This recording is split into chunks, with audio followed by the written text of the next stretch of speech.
What is your greatest weakness? This is one of the more common questions that you'll come across when being interviewed by a potential employer.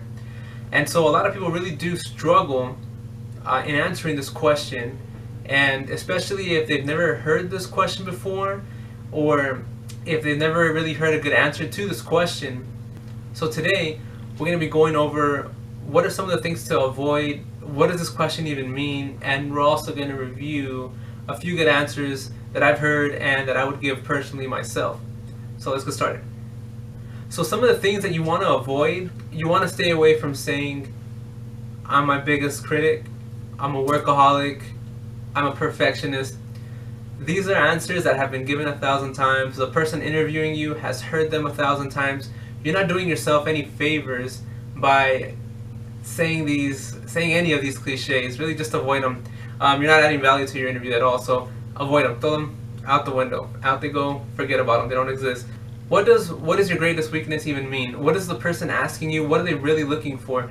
They're really looking to know if you can identify your weakness, and they're looking to know if you're doing anything to turn that weakness into a strength. When this question is asked, what you want to keep in mind is you want to give an answer that is honest. So you want to actually give a weakness, and you also want to show that you're doing something to turn that weakness into a strength.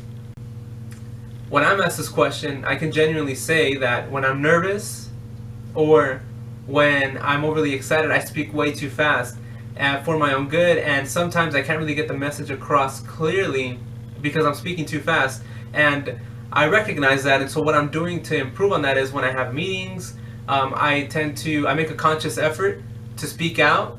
This way I become more comfortable in a public setting and speaking to a crowd. I also volunteer for projects or presentations at those meetings. This way, again, I become more comfortable speaking to crowds, and this way, I turn that weakness into a strength to where I eliminate the nervousness that I may get when I'm in front of a crowd or a new group. Another example would be when I'm training somebody, I want them to learn at the pace that I learned at. So, and sometimes it can be very frustrating when they're not sort of picking up at the pace that I personally learned at. So I've come to realize and understand that not everybody learns at the same pace, and so that is one of my weaknesses. But what I'm doing to sort of turn that weakness into a strength is I become more involved in training. I've become more involved in sort of mentoring subordinates, people, or just teaching people new skills. So this is something that I'm doing to make that weakness into one of my strengths. All in all, what you want to do is you want to be honest, you want to avoid cliches, and you want to show that you can not only recognize your weakness, but you're doing something to turn those weaknesses into strengths. So there it is, everybody. What is your greatest weakness? Let me know what are some of the questions that you struggled with. Let me know what some of the answers that you've given when you've been asked this question during an interview, and let me know what are some of the other topics that you'd like me to cover. I am in management, so I have dealt with a lot of these scenarios, and I understand that it can be nerve-wracking, and sometimes you really just don't know what to say, or especially if you don't have somebody that you can go to that has this knowledge. I'd be more than happy to share it to you, so let me know what it is that you're looking for, and I'll do my best to cover it here on this channel.